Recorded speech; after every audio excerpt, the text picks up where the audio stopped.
시인 윤동주 씨의 내 인생의 가을이 오면이라는 시가 있습니다. 내 인생의 가을이 오면 나는 나에게 물어볼 이야기가 몇 가지 있습니다. 내 인생의 가을이 오면 나는 나에게 사람들을 사랑했는지 물을 것입니다.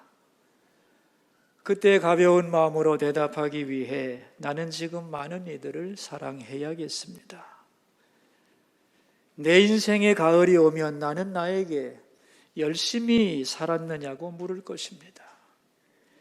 그때 자신 있게 말할 수 있도록 나는 지금 맞이하고 있는 하루하루를 최선을 다해 살아야겠습니다. 내 인생의 가을이 오면 나는 나에게 사람들에게 상처를 주지 않았는가 물을 것입니다. 그때 얼른 대답하기 위해 지금 나는 사람들에게 상처 주는 말과 행동을 하지 말아야겠습니다. 내 인생의 가을이 오면 나는 나에게 삶이 아름다웠냐고 물을 것입니다. 나는 그때 기쁘게 대답하기 위하여 지금 내 삶의 날들을 아름답게 가꾸어 가야 하겠습니다. 내 인생의 가을이 오면 나는 나에게 어떤 열매를 맺었느냐고 물을 것입니다. 그때 나는 자랑스럽게 대답하기 위해 지금 내 마음밭에 좋은 생각의 씨를 뿌려놓고 좋은 말과 행동의 열매를 부지런히 키워가겠습니다. 이런 내용입니다. 여러분, 이 시에는 가을을 바라보는 한 사람의 모습이 나옵니다. 가을은 참 아름답죠. 많은 열매를 주며 우리를 생각으로 이끕니다. 이 많은 열매는 무엇인가? 어디서 왔는가? 봄의 씨앗을 뿌렸기 때문이죠. 가을에 열매가 없다면 이유는 간단합니다. 씨를 뿌리지 않은 것이죠. 내 인생의 가을이 쓸쓸하다면 다시 생각해야 합니다. 나는 어떤 씨를 뿌리며 지금까지 살아왔는가? 가을을 바라보면서 열매만 보는 게 아닙니다. 열매를 보면서 나는 이제라도 어떤 열매를 앞으로 맺어가야 하는가? 지금부터라도 이 쓸쓸함에 낙담하지 말고 다시 남은 날들을 위하여 이제부터라도 씨를 뿌리리라. 이것이 성숙한 가을을 맞이하는 비결입니다. 여러분은 이 가을에 인생에 대한 어떤 질문을 하고 계신가요? 우리는 지난 시간에 어떻게 하면 행복할 수 있을까요? 라는 신앙인의 행복론에 대한 말씀을 나누었습니다. 행복은 어디 있느냐? 행복은 소유에 있는 것이 아니고 행복은 목적이 될 수도 없는 거다. 행복하기 위해 몸부림친다고 행복이 오는 것도 아니고 다른 사람을 불행하게 만들면서 나만 행복하게 한다고 되는 것도 아니다. 행복은 어떤 것의 결과로 주어지는 것이다 그랬죠. 행복의 길을 걸어가야만 행복이 오는 건데 그 길이 세 가지가 있다고 했습니다. 첫째는 여호와를 경외하는 것. 이게 행복의 근원이라는 거죠. 올바른 신앙이 행복의 기초라는 겁니다. 왜냐하면 올바른 신앙 속에 내 존재 이유, 목적, 가치, 그리고 미래가 들어있기 때문에 행복은 하나님으로부터 오는 것이고 또한 내가 누구인지 알 때 오는 것이고 진리를 따라갈 때 오는 것이기 때문에 한 인간의 근본적인 행복의 기초는 올바른 신앙이다 그랬습니다. 두 번째는 행복은 환경이 아니라 마음에 있는 거다 그랬습니다. 어떤 마음이냐면 사랑하는 마음, 화목한 마음, 그 속에 행복이 오는 거다. 세 번째는 오늘 내게 주어진 일을 성실하게 감당할 때, 그렇게 살아갈 때 결과로 어느새 행복은 나에게 오는 것이다. 그것이 지난번에 말씀의 내용이었습니다. 생각이 나십니까? 네. 오늘은 지난 시간의 결론인데 어떻게 사는 것이 행복이고 후회 없는 인생이고 하나님이 원하시는 삶인가에 대한 거죠. 이걸 종합하면 오늘 설교 제목입니다. 우리 설교 제목 한번 읽어볼까요? 어떻게 살아야 할까요? 오늘 본문은 여기에 대하여 세 가지를 말씀합니다. 첫째는 함께 살아야 한다는 겁니다. 어떻게 살아야 된다고요? 함께 살아가야 한다는 거예요. 22절 말씀을 우리 함께 읽겠습니다. 의논이 없으면 경영이 무너지고 지략이 많으면 경영이 성립하느니라 그랬어요. 왜 우리가 함께 살아야 되냐면요, 인간이기 때문에. 인간이란 말이 뭐겠습니까? 더불어 살아가는 존재라는 뜻이죠. 하나님이 우리 인간을 만드실 때에 홀로 사는 존재로 만들지 않으셨다는 거예요. 인간, 다른 존재와 더불어 살아가게 하셨다는 거예요. 많은 사람이 이렇게 생각을 해요. 혼자 있으면 내가 될 수 있지 않을까? 미안합니다. 혼자 있으면 자기가 누군지를 알 수 없어요. 그리고 진정한 내가 될 수 없습니다. 함께 있을 때 내가 누군지 알 수 있고 자기를 발견할 수 있는 겁니다. 인간은 홀로 살게 되어 있지 않다는 것. 또한 인생은 아무렇게나 살아서는 안 된다는 겁니다. 그래서 경영이란 말이 등장하는 거예요. 인생은 경영하는 것이다. 즉 목적과 방향이 있어야 된다는 거죠. 나는 어떻게 살아야 되는지 도무지 모르겠어. 되는 대로 사는 거지 뭐 인생이란. 아니라는 겁니다. 나름대로 자기의 인생을 경영해야 되는 거예요. 우리 각자에게는 자기가 걸어가야 할 고유한 길이 있지만 그러나 모두에게 공통되는 원칙이 있습니다. 그 원칙이 뭐냐? 이 질문이에요.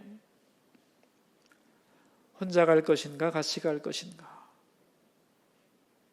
그걸 선택해야 된다는 거예요. 나 혼자 살 거야. 너 필요 없거든? 상대방이 필요 없다고 생각하는 나 혼자만 된다고 마음을 먹는다면 여러분은 이미 잘못 가고 있는 겁니다. 당신이 힘들긴 하지만 그래도 우리는 같이 가야지. 그런 마음을 가져야 한다는 거예요. 왜? 혼자 갈 수 없기 때문에. 그런데 이렇게 함께 가려면 뭐가 필요하냐? 의논이 필요하다는 겁니다. 의논이 있어야만 경영이 성립하는 것이기 때문에. 나 혼자 다 뭐든지 할 수 있을 것 같죠? 아닙니다. 함께 대화를 나누고 머리를 맞대고 풀어가고 그리고 고민을 해야만 방법이 나오는 거죠. 그래서 로마 속담에 이런 유명한 말이 있습니다. 여러 사람의 눈은 한 사람의 눈보다 더 많은 것을 본다. 그러니까 이 세상을 살아가기 위해서 번영하고 행복하기 위해서는 다른 존재와 더불어 살아가야 한다는 거예요.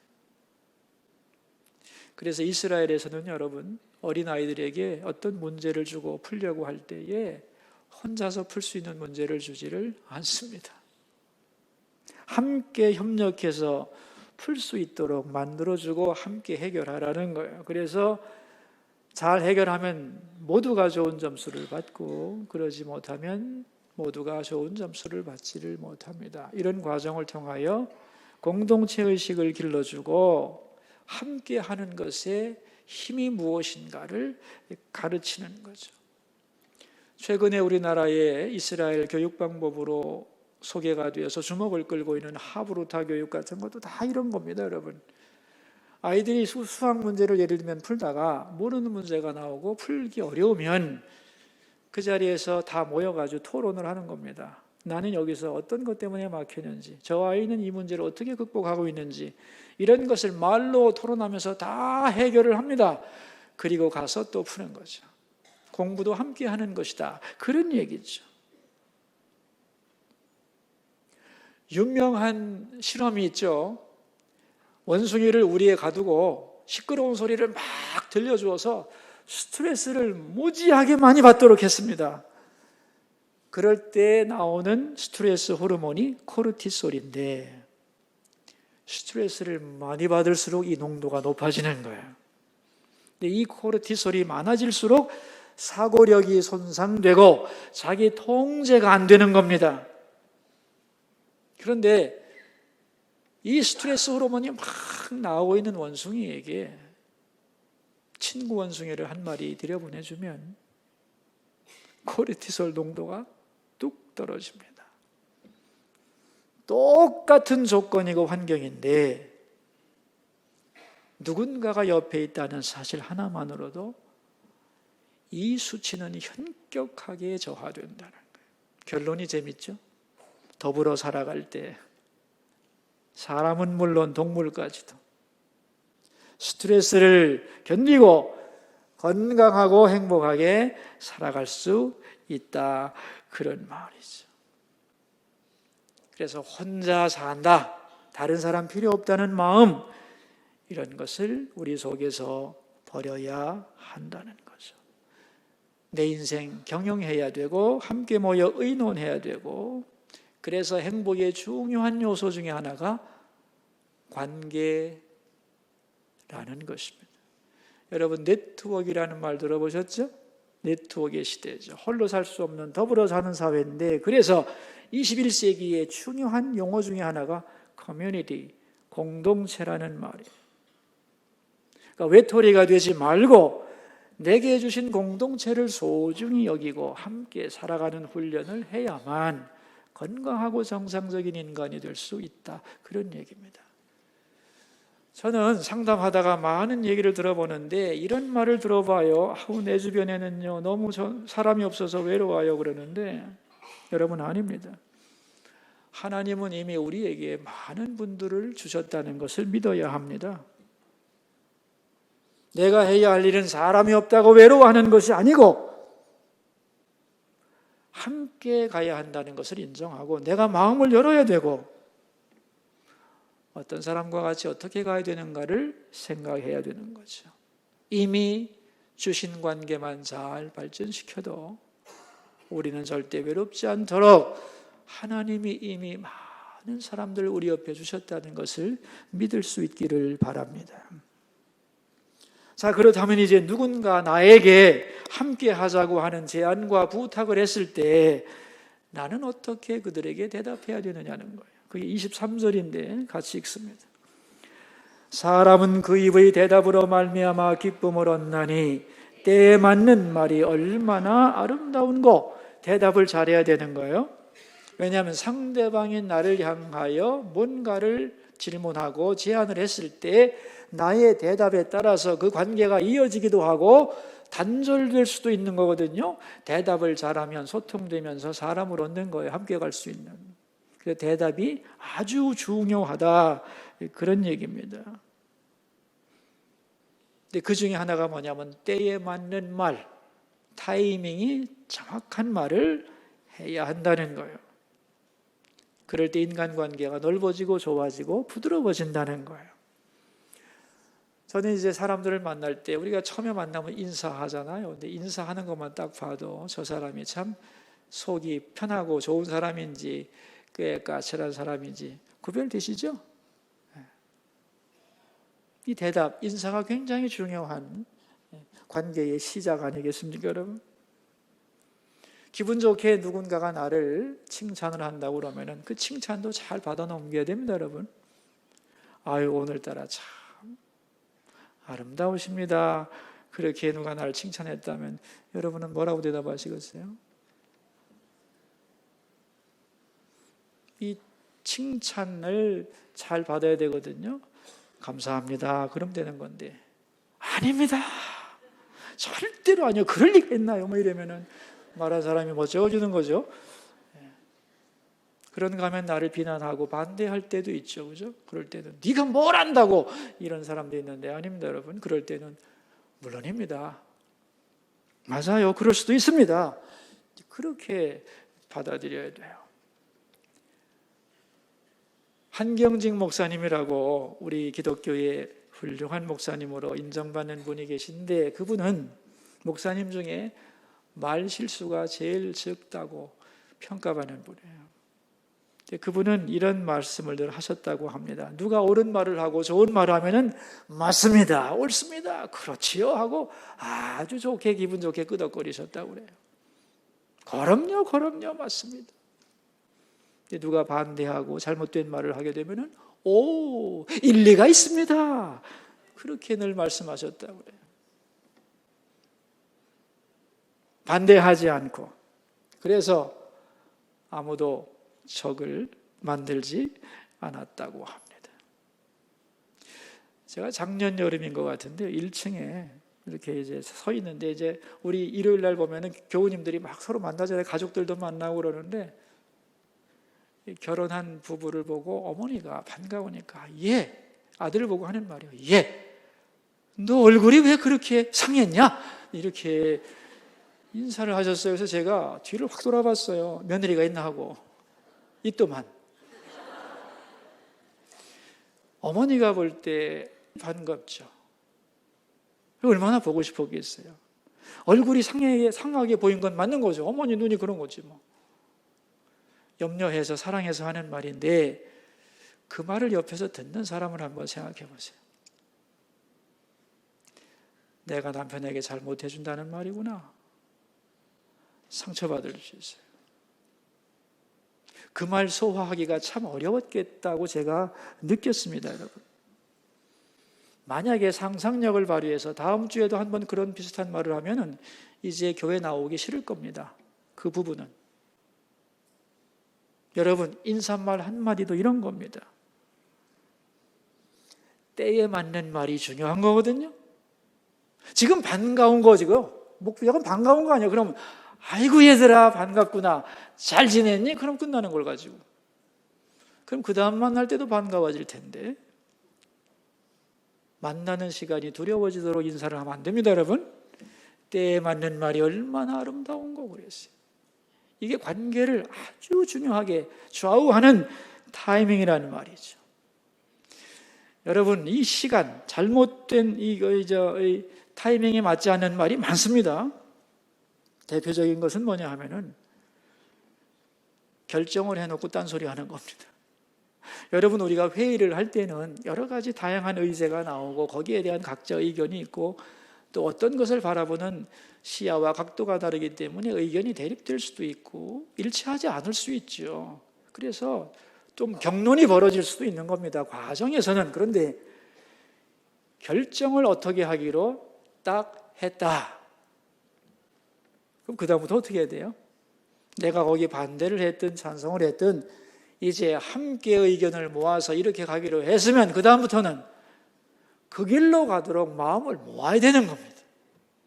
그런데 뒤에 가서 나는 그거 반대했는데 말이지 지금도 반대한다고 하면은 이게 뭐냐 하면은 때에 맞지 않는 말입니다.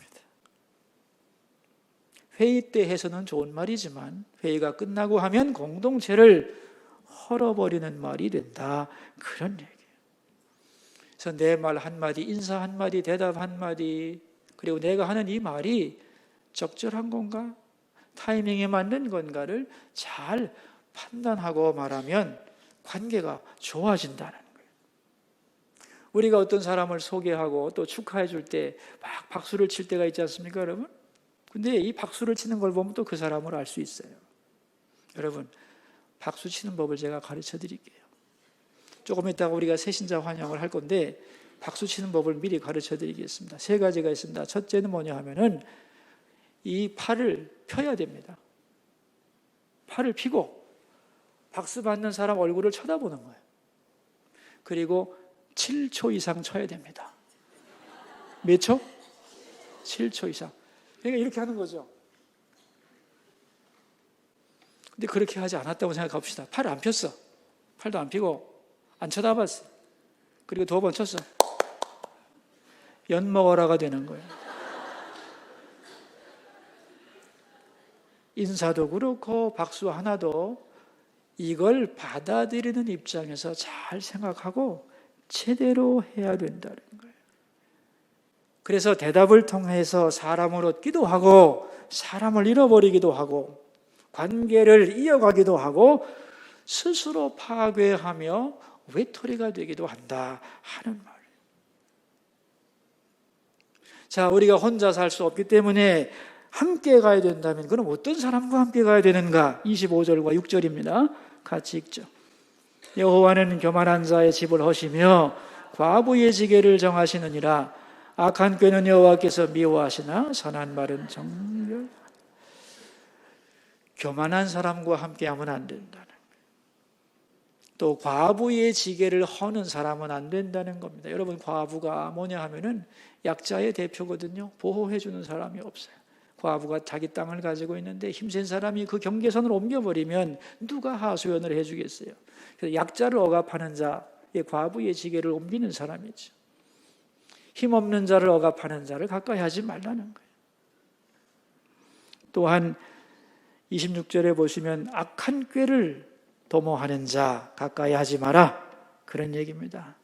27절에 보면 이익을 탐하는 자는 자기 집을 해롭게 하나 돈에 눈이 먼 사람 가까이 하지 말라. 주의해야 할 사람들을 열거하고 있는데, 우리가 처음에 다 어떻게 이런 사람들이, 어떤 사람이 이런지 아닌지 어떻게 알겠어요? 모르죠.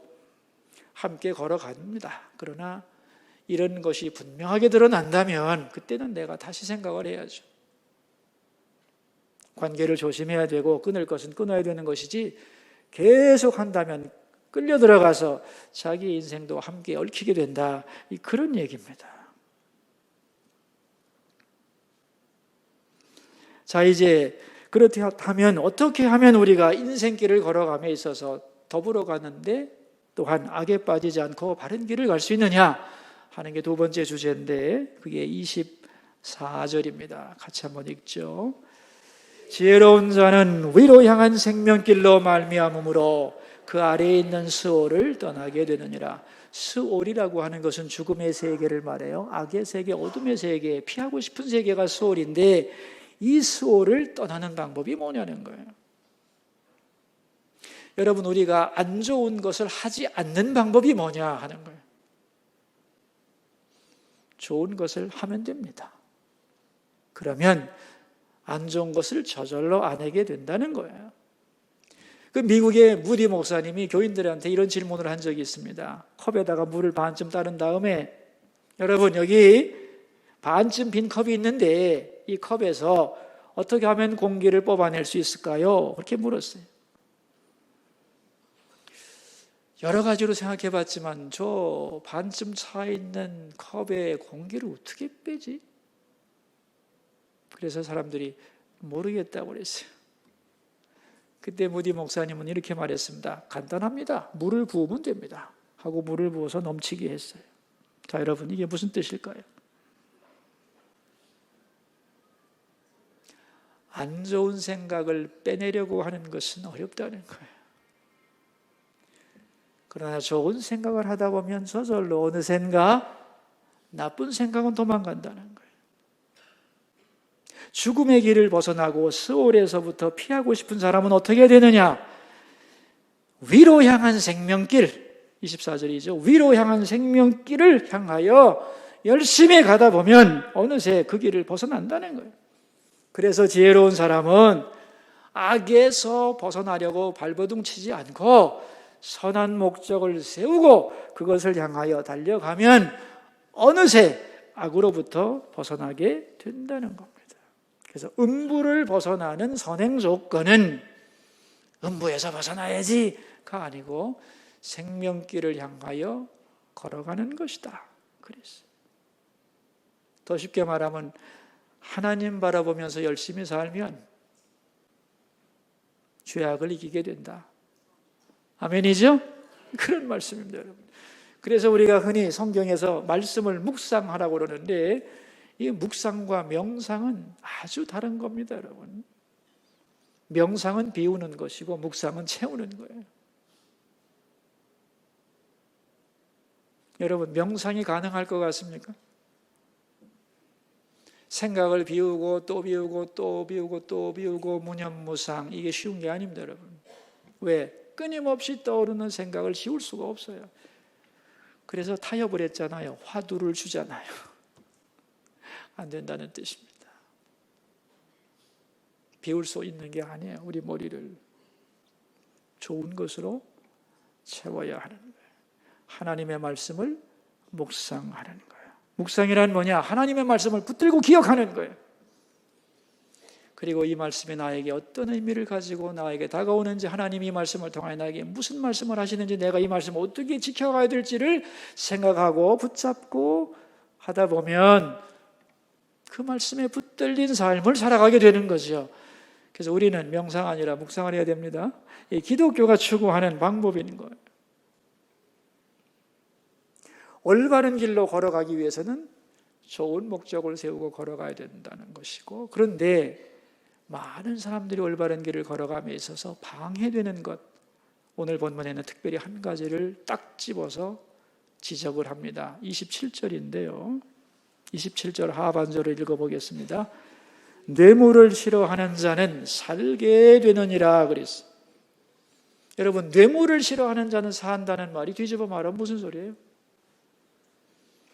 뇌물을 좋아하면 죽는다는 거예요. 더 정확하게 말하면 뇌물을 좋아하면 하나님이 죽이겠다는 거예요. 무서워지죠? 여러분, 뇌물을 왜 주고받죠? 자기 이익을 위해서, 결국 내 집을, 자기의 집을 세우기 위해서 뇌물을 쓰는 건데, 27절 상반절을 보세요. 이익을 탐하는 자는 자기 집을 해롭게 하나, 다시 말하면 자기 집을 헌다는 거예요. 잘못된 방법으로 자기 집을 세우려고 하는 사람이 있지. 그러나 나 하나님은 그런 집을 헐어버리겠다는 거예요. 반대로 뇌물을 거절하면 살게 되리라 그랬습니다. 우리 보통 사람들에게는 뭐 뇌물이 그렇게 큰 이슈가 될 수가 없는데, 사실은 문제가 생기고 나면 이 뇌물이라고 하는 것은 굉장한 힘을 발휘하게 되죠. 예를 들면 재판 같은 데서 보면은 이 재판이 어려운 재판이 아닙니다. 사실은 다 아는 거예요, 상식적으로. 근데 왜 이렇게 오래 걸리고 왔다 갔다 하느냐 하면은 거기에 돈이 들어가고 뇌물 때문에 그런 거예요. A가 옳다고 하다가도 B에서 돈을 주면 결론이 바뀌어지는 겁니다. 그래서 오래 끄는 거예요. 그래서 복잡해지는 거고, 그래서 나중에는 선악이 모호해지고, 이런 일들이 비일비재하다는 거죠.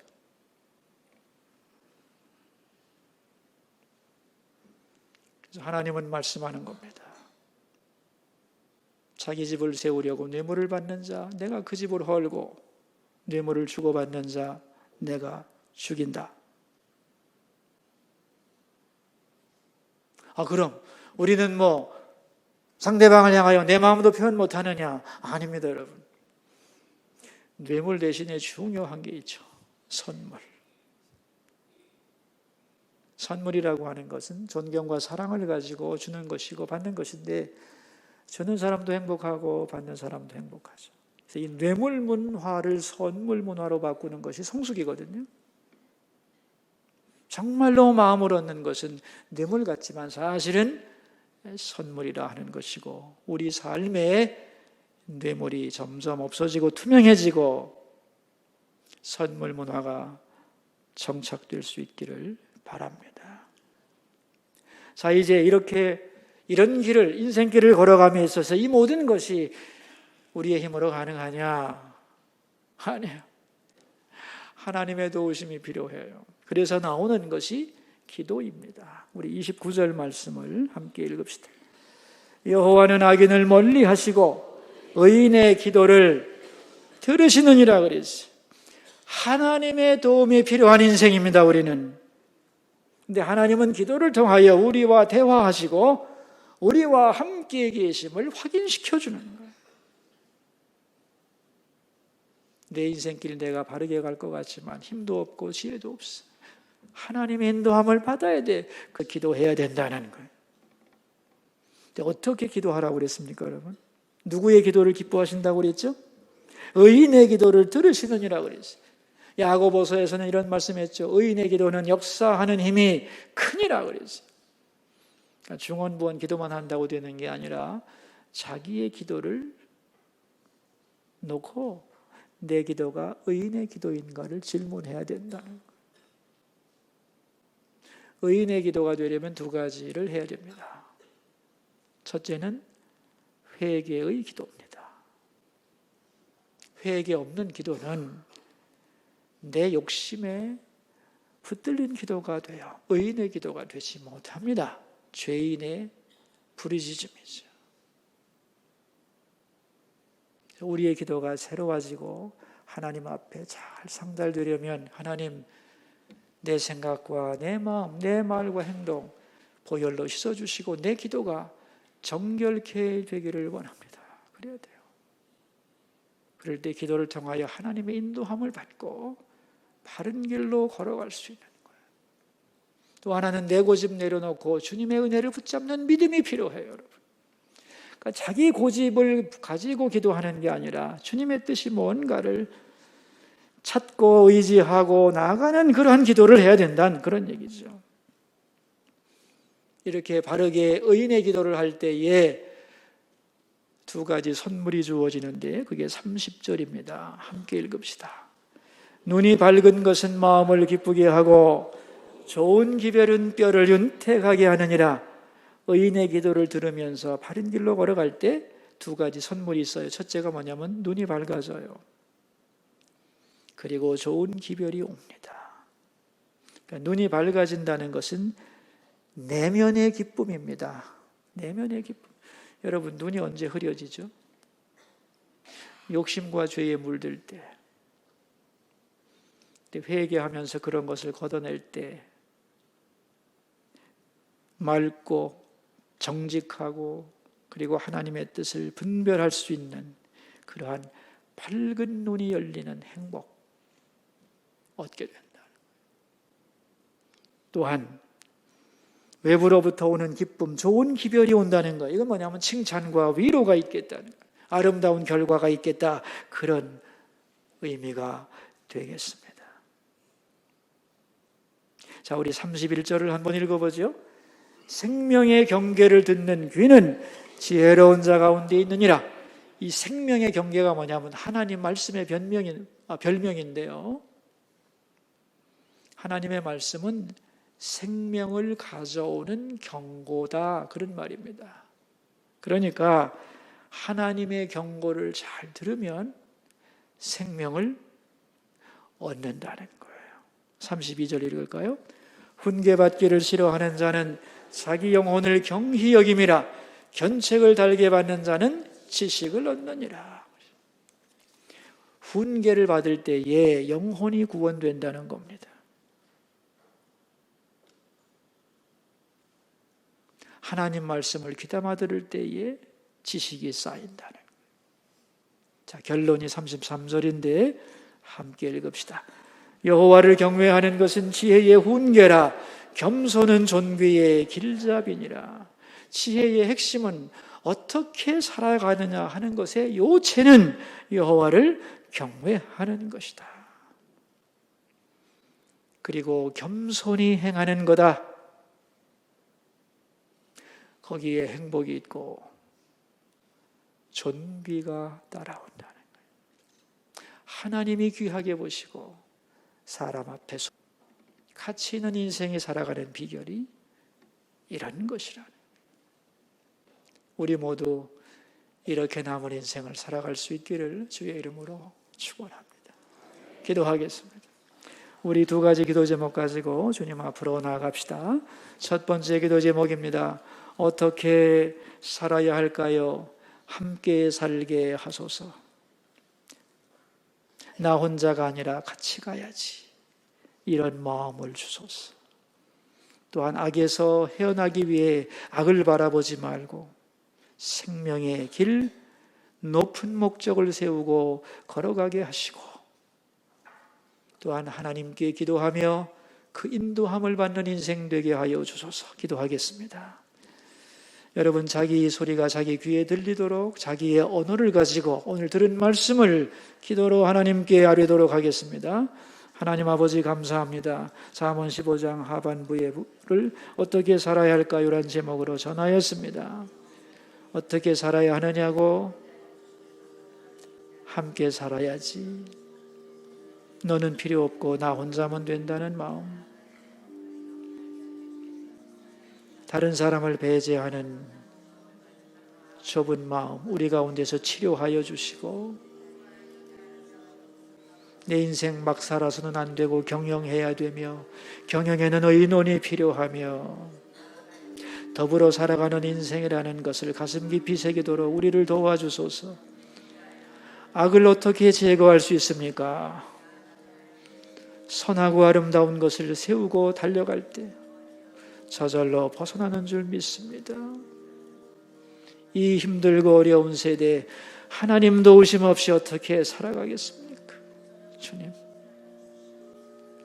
기도하며 살게 하시고 우리의 기도가 의인의 기도가 되게 하여 주옵소서. 여호와를 경외하고 겸손히 행하면서 하나님이 존귀히 여겨주시고 참된 가치 있는 인생을 살도록 우리를 붙들어 주소서. 두 번째 기도 제목입니다. 한국교회와 우리나라를 위해 기도합시다. 교회마다 성도가 연합하게 하시고 우리나라가 정치적인 색깔로, 지역으로, 세대 간의 갈등으로 분열되어 있는데 이 나라 국민들의 마음이 하나가 되게 하여 주소서. 그리고 그런 것들이 교회에 들어와서 서로를 갈등하게 하고 교회로 하나 되지 못하게 하는 것들을 다 물리쳐 주소서. 예수 안에서는 주인과 종, 남자와 여자, 유대인과 이방인이 하나가 되었듯이 이 시대의 교회 안에서 세상의 모든 가치들이 십자가 안에서 하나가 되어 함께 나라를 위해 기도하고 교회를 위해 기도하고 성도를 향하여 서로 사랑하고 축복하게 하옵소서. 소신 때문에 갈등하고 교회 안에서 분열이 일어나지 않게 하여 주소서. 우리나라와 한국 교회를 위해서 함께 소리내어 기도하겠습니다. 하나님 아버지, 이 나라의 백성을 도와주시고 힘을 모아도 부족하니 때에 얼마나 우리들이 갈기갈기 갈라져서 정치적인 색깔로, 지역으로, 세대 간의 이념 차이로 인하여 얼마나 힘든지 모릅니다. 오 하나님, 우리를 함께 사는 자들이 되게 해주시고 더 좋은 미래를 향하여 우리 국민들이 힘을 모으게 하소서. 이러한 세상의 가치관들이 교회 안으로 들어와서 교회 안에서도 이것저것 차이점을 들먹이면서 갈등하고 분열하며 함께 힘을 모아 기도하는 일들이 적어져가는 이때에 교회를 살려주시고 하나님 십자가 안에서 모든 것이 하나가 되듯이 세상에서 어떤 생각을 하고 있든지 교회 올 때는 그것을 다 내려놓고 하나님만 바라보며 하나님 앞에서 나라를 위해 기도하고 교회를 위해 기도하고 성도를 서로 축복하며 연합하며 사랑할 수 있도록 도와주시옵소서. 그러한 연합과 일치와 치료의 역사가 교회 안에서 교회마다 풍성하게 하여 주시고 이 치료된 마음으로 세상으로 나아가 세상을 끌어안고 나라를 위해 기도하며 연합시키는 핵심으로 우리 모두가 설 수 있도록 주님 도와주시옵소서.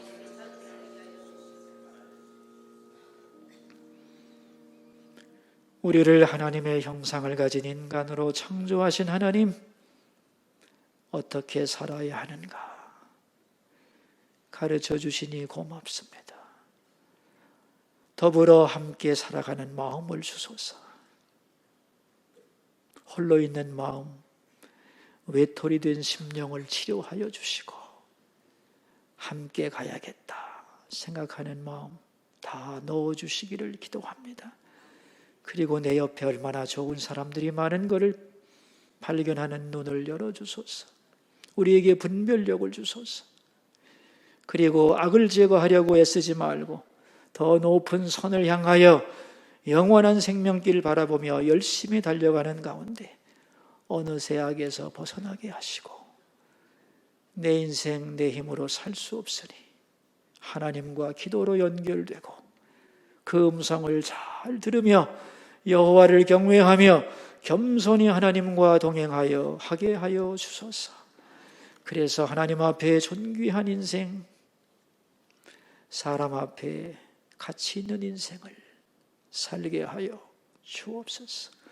존귀하신 예수님 이름으로 기도하옵나이다.